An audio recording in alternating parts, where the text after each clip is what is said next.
Welcome to the Times of Israel's Daily Briefing. Today is February 14th, Friday, day 497 of the war. Amanda Borschel-Dan here with our diplomatic correspondent, Lazar Berman, for an in-depth Friday focus. Hi, Lazar. Thanks for joining me today. Hi, Amanda. Good to be back. It's so great to have you. And we've both kind of been away, so it's nice to catch up, if only on a Friday focus / schmooze kind of podcast. Friday Focus podcast. A schmoozy Friday focus. We'll schmooze after without the world listening. All right. The world doesn't need to listen to this. And what we're set to do today is to kind of decode U.S. President Donald Trump's foreign policy. I'm going to ask you all sorts of questions about this, the logic of it or the lack of logic of it. We'll see. And all sorts of questions like that. But first, I just want to mention one of the headlines after a break.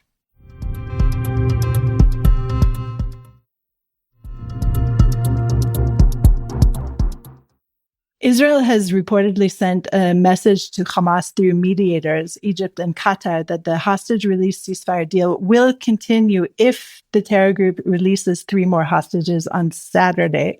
So Israel's Channel 1 News is reporting that Hamas is expected to release some 3 living hostages. This is not the all hostages that U.S. President Trump has demanded, and neither is it the 9 living hostages that we know about in phase 1 of the deal. And Lazar, we're talking on Friday, it's Valentine's Day. Do you think that the hostages will indeed be released tomorrow on Saturday? So first of all, I did not even know it was Valentine's Day. Thanks for the heads up. Jewish state. Yeah, there we go. I think the expectation now, after a week where every day that went by seemed to indicate that chances were going down for the hostages to be released, it seems to be that the expectation now is that those 3 hostages who were part of the initial agreed upon framework between Israel and Hamas will be released. Why was there doubt? Hamas said earlier in the week that they are freezing further hostage releases until allegedly Israel stops its violations. Now, Israel had to respond to that and started threatening to go back to war, calling up more troops. And then there was also the Donald Trump statement, which will tie into what we're going to talk about. We'll try to explain where these things come from, that he wants to see all of the hostages out by midday Saturday. You saw some very confused, contradictory Israeli statements 3 evenings ago, where at first they say we want our hostages to come out. And then there was the thing that said we want all 9 hostages, which is the 9 living hostages in the first phase, to come out in the coming days. And then you had a senior official briefing that we want all of them to come out. Does all of them mean all 9, all 3, or all 76? So that's why there was a lot of confusion. As of now, it seems like the issues that Hamas was worried about, at least the logistical issues, what's coming in and out, Hamas says that those have been solved. It wants to get back to a deal. The bigger issue that's concerning Hamas is it took this deal, not for the first phase, for the second phase. That means the war's over. That means they win. Israel basically took it for the first phase to get hostages out without ending the war. And they're getting the sense, especially after the visit in D.C. last week, that Israel is not making moves toward the second phase. So they are shouting to the skies, trying to show in every way they can they're not happy. They're trying to get this back on track for themselves. They understand that their position is bad and getting worse. You know, all of this negotiation has been so heartrending for everyone involved in the Israeli side, at least. I would imagine Hamas has some human feelings as well. And in any case, the 2 issues have always been all or none versus the staged release deal. And it seems to me, in listening to what President Trump is saying, that he would not have minded if it had been an all or none kind of deal. So how does this tie into what we're going to talk about today, which is, of course, decoding Trump's foreign policy? We here in Israel, we hear it through an Israeli prism, such as the February 4th statement regarding the transfer of Gazans out of the Gaza Strip permanently, temporarily, permanently, who knows?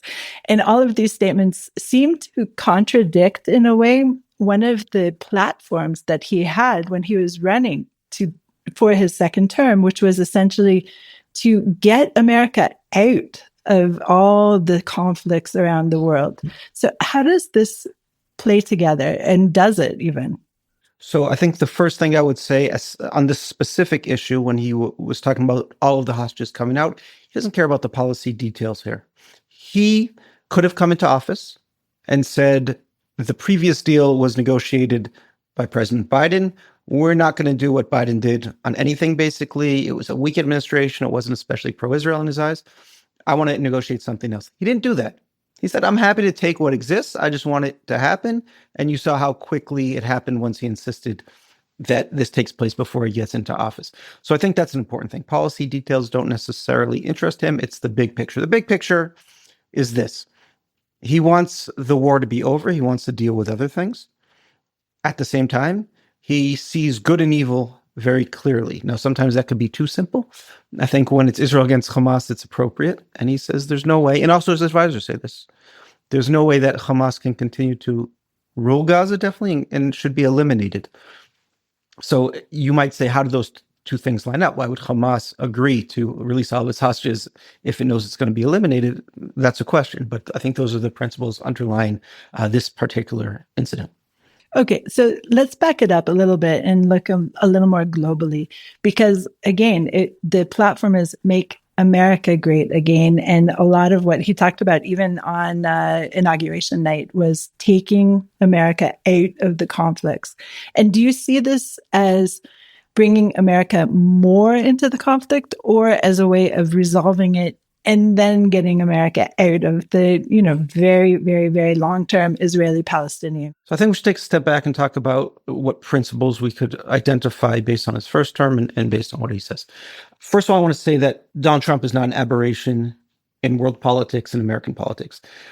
There was kind of a view in his first term that he kind of accidentally won, didn't win the popular vote. This is a weird 4-year blip, and then we're going to get back to the traditional stewards of foreign policy, Obama administration, Biden administration. He's not an aberration. He will have been one of the more experienced democratically elected leaders on the world stage. He has his 4-year term. He had another 4 years when he was running for president. He's going to have another 4 years. That's a lot. He is the most dominant force in American politics, and he has been since before he was elected. And you could say he's the most dominant single force on the world stage today as well. So maybe Putin, but I think, given America's power, he's the most dominant. So he is someone that is a part of foreign policy. History books, when they write about this period, he will be the central figure as they talk about it. So that's the first thing. How does he see the world?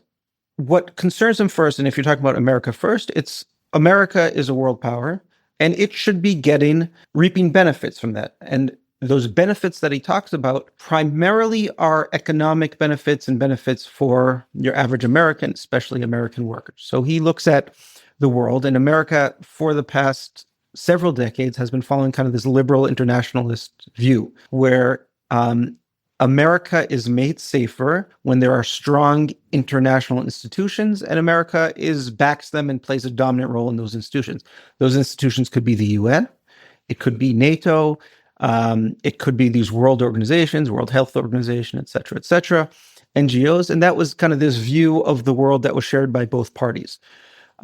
Trump defeated the people in the Republican Party and in the Democratic Party that saw the world in that way, and said this should be more transactional. I'm willing to talk to whoever. I'm willing to make deals. What I want is for America to get the best possible deal out of all of this. So if you think about during his first term, he talked very tough. He threatened North Korea, like the little rocket man, with war. He threatened Iran with war after there was an incident where an American drone fell and the Iranians captured it. But in the end, he actually stepped into North Korea, and he met multiple times with a North Korean dictator. He expressed an interest, and he still does, on reaching a deal with Iran. But at the same time, he was willing to use U.S. power, which is not non-military power. So against Iran, he had the maximum pressure campaign, loves to use sanctions. So I think that is undergirds his foreign policy, and the way he does it, his style is personal contact with world leaders, whether friendly or adversary. If he is able to build a good relationship with a leader, we saw that with Netanyahu in the first term. We'll talk about in the second term, with Erdogan in Turkey. with North Korea as well. With Putin, he seems to have a decent personal relationship. Macron, he was able to, Trudeau. So that's the way he operates. And world leaders understand this, right? You can see the minute he got reelected, they're all changing the way they're talking. They're trying to appeal to his affinity for conducting diplomacy, not through big principles, but through personal relationships. And I think that's very important. Now we can ask, what has changed in the second term? Wait, before you get there, I mean, how much of his background as a businessman do you think colors all of this personal relationship in terms of making deals and ceasefire negotiations and things like that? It seems that the business side of him brings more than just the personal relationships to the fore. You just mentioned Trudeau as well. And of course, we just had the whole crisis surrounding tariffs. And so it kind of seems like the relationship versus penalty, financial penalty, is something it's like a double-edged sword with him in a way, that you have to stay on his good side or you get this financial penalty threatened, at least. Yeah, and that's the transactionalism. He understands that everything can be bargained. There's a price for everything. In a negotiation, why not start with a very aggressive position and work back? He knows he's always negotiating from a very strong position. I think the business side of it is absolutely his experience and the people around him as well. I mean, he has all billionaires around him, whether they're ambassadors or they're his top advisors, including Elon Musk, Howard Lutnick, people like that. Steve Witkoff, who's the special envoy that's involved in the negotiations with Hamas and with other places.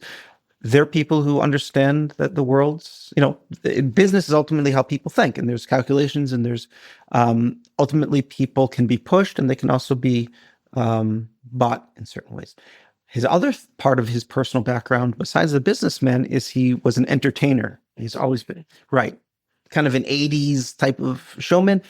He was famous kind of for being famous. He wasn't the richest. He wasn't a particularly good businessman. He knew how to play to the camera, how to get himself stay in headlines. And I think that's very important for him. He understands how to use that actually as a very effective tool in diplomacy. Because let's take, when he wants to, when there's an issue that's bothering him and he wants to make a point about a problem, he knows how to get that immediately into the headlines, often by a bombastic statement, right? So it could be a threat. It could be, some sort of theatrical trip or a statement like he did about Gaza that he knows will dominate headlines. He has a very good sense for that. And he knows when he needs to get an issue to the headlines, he knows how to get it there. And then you can start with the fine details. So I think that sense of the theatrical, the sense of what the media wants, he knows that he plays actually very well with the media. I mean, last week when I was in the Oval Office, we were shocked because in the Biden experience, you go on for 20 seconds, he reads something from a card, and then his staff physically shoves you out. Here, I was like bracing to get shoved out by these staffers, and he's sitting there and starts calling on people until we ran out of questions. I asked him about Qatar. So, he always blasts, the liberal media and, points at them at his rallies and people boo. But he has actually he understands the importance of the media, and there's actually some sort of, even if some of the media don't like him and don't like his policies, there's an affinity because they understand he answers questions and he actually likes the give and take. So I think that's very important. And that is a way to look at some of the things that have happened, on the Israel front in terms of that ability to identify a problem that no one wants to talk about. Everyone knows it's a problem, but everyone's too afraid to say it. He identifies the problem and gets it into headlines by this much broader type of statement about it, but at least it opens up a discussion that wouldn't have happened otherwise. Right. He's breaking all the rules and recreating a conversation, as you said, that wouldn't be spoken aloud in other ways, such as this idea of transferring the Gazans from the Gaza Strip elsewhere, because you don't talk about that. In the Jewish state definitely doesn't want to be the one to bring that idea up because of the historical echoes, of course, to World War II, to the Holocaust. It is not something that anyone in mainstream Israeli politics would be willing to air, though, of course, it has been aired on the far right of Israeli politics for generations.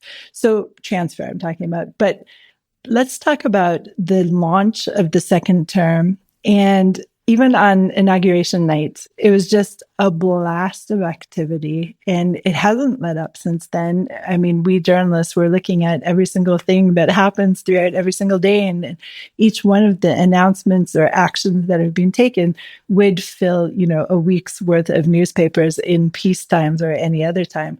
So, as you said, he works the media, and it is this blitz that's happening. And how do you see this in terms of the rubric of his foreign policy? So in terms of that blitz at the beginning, I think it shows a few things. One, it keeps his adversaries off balance. So his domestic adversaries, you would see the media in some way, but certainly the Democratic Party, they don't know what to latch onto. If it was one of these things, they could say, okay, this is the bet. This is where we're going to take our stand. They don't know where to take a stand. Is it on immigration? Well, that didn't really work in the elections, right? Is it on his foreign policy? How much do Americans care about that? Is it on transgender athletes participating against women? Well, I don't think they want to make that stand because that's not popular with Americans either. They kind of taking a stand on the USAID thing, which is also bizarre because that's not a winning. It's not going to like win over the masses. It's not going to win over the working class. The fact that they're promoting DEI in African countries. So I think that it definitely keeps people off balance. It's a difference in the energy between this administration and the previous administration, which on the world stage seemed kind of sluggish, reactive, and unclear where it wanted to go. And it shows, I think, that if we're comparing it to the first term where he had never held elected office before, and the staff, the team that he assembled around himself, some of them were actively working against his agenda because they saw the world differently, maybe in more traditional ways. And you saw that dysfunction, going through secretaries of state, all these leaks. You don't see that this time. You see they know how to govern much better. They came into office ready to go and have absolutely been pushing forward within his agenda. You don't have the leaks. You don't have the backstabbing, the infighting, the drama isn't there. So I think he's a much more effective leader in terms of how the American system works now. And that team around him is much more loyal.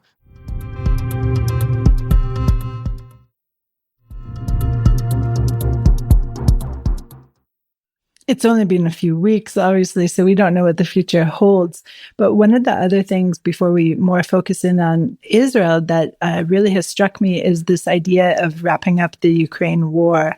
And that's, of course, something that, to my understanding, the Biden administration was basically funding to keep it going and wasn't really talking about in any way wrapping it up. But Lazar, correct me if I'm wrong here. Yeah, I mean, there had been some.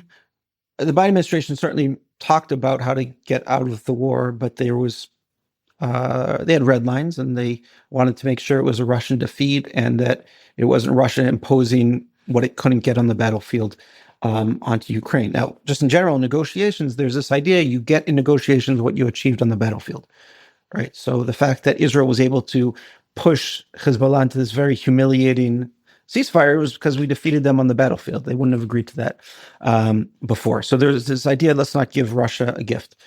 I think Trump sees it a bit differently. He sees this as something that America is certainly funding. Without America, there's not enough money that's coming from Europe or enough munitions that Ukraine would be able to keep going. And he asks a question, what is America's interest here? Is there really such a deep interest that Ukraine is protected from Russian domination? I think he sees an interest. I think he's much less friendly to Russia than all these theories going around. Certainly not a Russian stooge and all those conspiracies in the first term.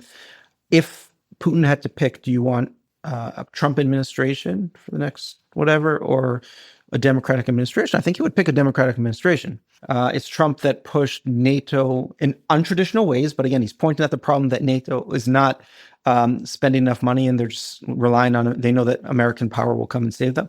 And he said, why do we still need NATO, basically, which is to get people to wake up, and they started spending more money. He improved America's military, the nuclear arsenal, got European countries off of Russian energy, opened up American deal. All these things are not policies that Putin would want. And so I don't think he's friendly to Putin anyway. At the same time, there is that personal relationship, and he believes that where others were not able to end this, he can come in and try to figure out what everyone's interests are, give enough to both sides to make a reasonable reasonable deal that would end this war. I think he understands that a lot of Ukrainians would even like this war to end because they have lost a lot of fighters and even a lot of civilians. And the idea is that Ukraine might want all of its territory back. That might not happen. And then we'll have to see, whether Putin, if they meet, as he said, will be able to win him over.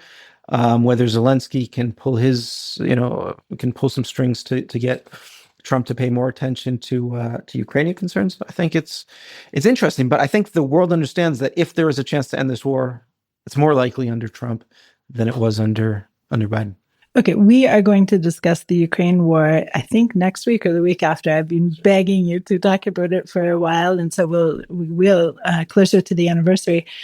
But let's move back to the foreign policy as a whole. You were basically explaining right now, in terms of the deal making in Ukraine, the facet that we've been discussing and seeing here in Israel, that he is willing to make a deal. He will propose many things that perhaps were never proposed, and basically wants to start a conversation, because that's what we're hearing from Marco Rubio, and in that they're open to other ideas.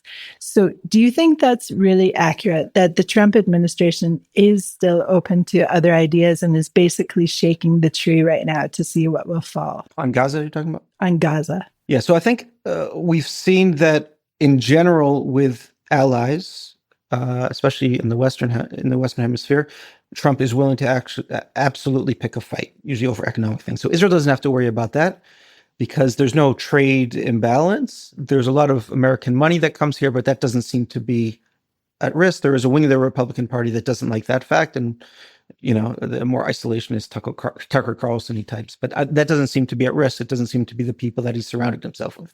On Gaza itself, the problem that he is pointing out is not the fact that there are Gazans living in Gaza. He's pointing out the problem that you have this Arab world and kind of international UN types who complain about Israel's policy toward Gaza, that don't like the way Gaza's going. They say the right thing about the October 7th attacks, but they have no proposal of their own.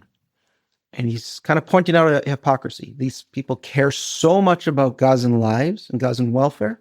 Well, when we cared about lives in Syria and Ukraine, what did this liberal international order do? They got millions of people out. I'm sure the Europeans are not going to do that again, but that was the thing. We care about these lives. Let's get them out. Now you care so much about Gazan lives that you're willing to blast Israel, for fighting in a certain way.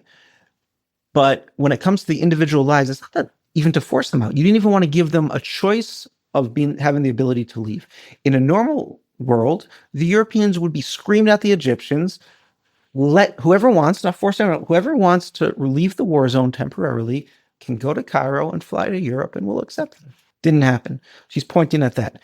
I think he's also pointing at the fact that there has to be permanent change to the situation in Gaza, because it will continue with all the talk about what the day after is now, with some sort of thin PA layer and a couple of European soldiers at the Rafah crossing.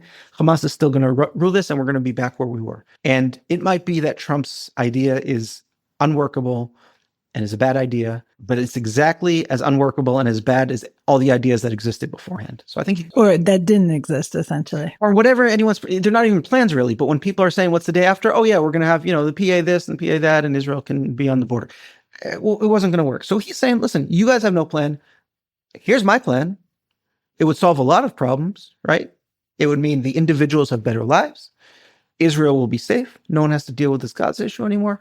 But now he's saying, let's hear it. There's going to be an Arab summit in Egypt on the 27th. They're going to have to come up with something. I'm sure it'll be a rebuilding plan without relocating Gazans. Sure, but it has to be workable and it has to meet those demands. So I think in terms of his tendency to say what no one else wants to say, it's that he said it in a very strange way. He shocked people. But he knows that's the headline now, and everyone is reacting to that. And you saw in the visit by Jordan's King Abdullah, I think actually he played it pretty well. He gave Trump something. He said he'll take 2,000 injured children. He got Trump to say very positive things about him after, and he didn't give in too much. But I think that was a wise move by the Jordanian king, keeping up that personal connection. In terms of the general Israel approach, there was some concern that the fact that he is turning on Canada and Mexico and Panama, at some point, if he gets frustrated, he can turn on Israel. I don't see any sign of that. There was not a single word of criticism by any of his administration last week and all the meetings. It was just positive. It was more positive than you could have imagined. Think about it. He's going after the ICC specifically for targeting Israel. You think about the other countries that have been obsessed about Israel. South Africa, he's going after South Africa. He didn't say it's about Israel. It's about their policies toward land confiscation of white farmers, but he's going after them there. And they're also going after Ireland, right? They mentioned the day after Israel shut down the embassy, then you had Trump's Howard Lutnick, who I believe is his commerce secretary. He wasn't yet, saying that all these American companies are headquartered there and they're not really paying taxes and they have a budget surplus that should be going to us. So a lot of countries that stuck out there that want to get it in front and thought they can get benefit in terms of blasting Israel obsessively are now in a very exposed position, especially Ireland. So that's stuff, I don't know if Israel asked for that. I haven't been able to find out yet, but that is stuff beyond what Israel could have asked for. So I don't think there's going to be a turn. If you look at the people that are around him, Mike Waltz and Steve Witkoff and Marco Rubio and Pete Hegseth, these are as pro-Israel people as you can imagine. And there's another aspect as well. He knows that his core supporters that have made him president twice are evangelical Christians in the U.S. who have a direct line to the president. Obviously, the president himself is not anything like, in terms of his own personal morals, but he represents on a policy level a lot of what they want to see. And they are going to hold him true to that. Okay, so this is the confusing part for me, where, again, he stated over and over, I'm not going to start wars, I'm going to end wars. And everything that's been happening, everything you're talking about, it is a bit aggressive, and there is some, threatening animosity, against Iran, what you talked about with Ireland. That's, of course, a financial threat, but as we said, that's definitely in the Trump playbook, the financial threats. Yeah. And there's a lot of threatening going on here. If that's not starting wars, not necessarily with boots on the ground, what is it? It's not war. These tariff fights with Canada and Mexico, threat to Colombia that worked very quickly. That's not war. Those are other tools of statecraft, which he's willing to use very aggressively. It's the economic one where he really uses. The military one, we saw that he was willing to approve some raids, like the one that killed Soleimani and against ISIS. But he has shown no indication he would want to go to war, certainly not in the Middle East, certainly not in Gaza. And he said that explicitly. We're not talking about American forces. The question is, okay, if you're really serious about kicking out Gazans, then how do you do it? He seems to think that Israel would do it, and then there's to be some sort of incentive for them to leave, and a lot of them will leave. But he has ruled out using his administration has ruled out using American forces, and I don't think he envisions that. I think he's able to get a lot through other types of threats, which, even though a lot of people say it's not that sophisticated, it's a more sophisticated use of power. It's looking at the whole gambit of American power, where the camps he was running against in America saw soft power as a thing. So organizations like USAID, which do have some benefit in increasing pro-American support, he says, I'm not here for that. I'm here to throw around American power. We have power that we're not using, and let's make sure we do it to get the best benefits in terms of economic benefits, including stopping drugs coming across the border, illegal immigration, things like that. That's what he's focused on. And a lot of that is a foreign policy issue too, especially in the Western Hemisphere. That's why he's been so harsh on the countries that are close to America. Okay. So if we put together the picture and we have all these different puzzle pieces, we have the financial threats, we have the idea of putting America first, b'chol zot, in any case, what else are you seeing in the picture of the foreign policy that we haven't covered yet? So I think the Israel one is very telling, that on that he's going to be quite solid, and he sees this as more of just transactional. I think there's something deeper here, and I think you see how well Netanyahu manages the relationship. He managed it well the first time. He fell out and had that F him statement in Barak Ravid's book, and now he's been able to climb back, which I think is a testament to his ability to build that connection and understand what's important. This question on what's he going to do on Iran, because that has to be backed up with a military threat. We see that he's gone back to the maximum pressure. At the same time, he seems willing to talk. If they're willing to talk, I'm sure he'd be happy to speak to them. Where does military force come in here? We've talked about in the past. If there is a time to strike, it's in this period. You have such solid American backing. They're not holding back weapons from Israel.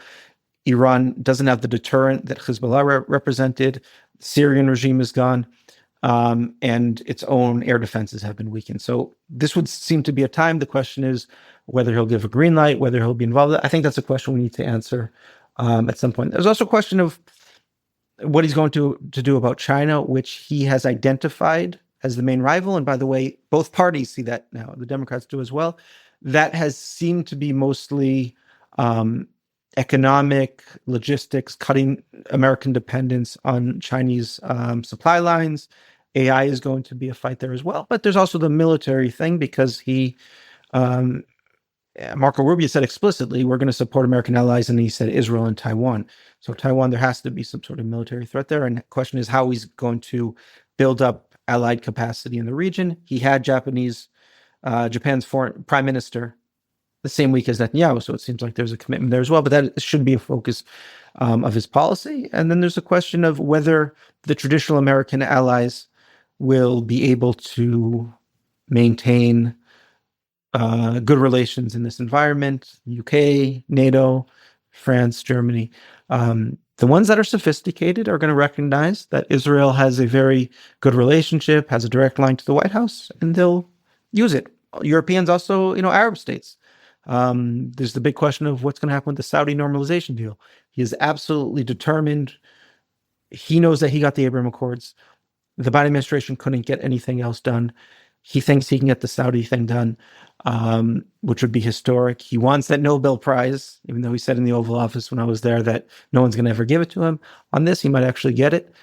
So I think those are things he's going to focus on. He's going to flex his muscles if we need to, but things are lining up well for him. He has solid support back home. He has both houses. He won the popular vote. This is like how many American elections in this century have been uncontested. No one's saying that he's not legitimately elected. So he has a mandate to govern. People are listening to him. If he continues to be to play his cards well, then I think we have a good chance at the Saudi deal. If things go off the rail, which they could, then maybe we won't. But I think it is there for the taking right now. So to sum it up, speak brashly and carry a big stick. It's probably more than that, but that's what I think that he certainly does. There's no element of power that he doesn't threaten to use. And you see people pay attention, and world leaders are speaking differently, including on Israel. You don't hear this criticism of Israel right now because everyone's trying to stay out of his crosshairs and figure out how to play to his personality and to get on his good side. So there's opportunities here for him. There's opportunities here for Israel. It's just a question of continuing to understand his foreign policy, which is what we're trying to do here, and to play your cards well. Lazar, we're all waiting to see what happens tomorrow with the hostage releases, and hopefully it'll be 3 at least who come home tomorrow. Thank you so much for joining me, Lazar. Thank you. Thanks for listening to the Times of Israel's Daily Briefing / Friday Focus. Please check out another installment of the Daily Briefing tomorrow. This episode was produced by the Podwaves. If you have any questions or comments about this or any other episode, please drop us an email to podcast@timesofisrael.com. Until tomorrow, shalom.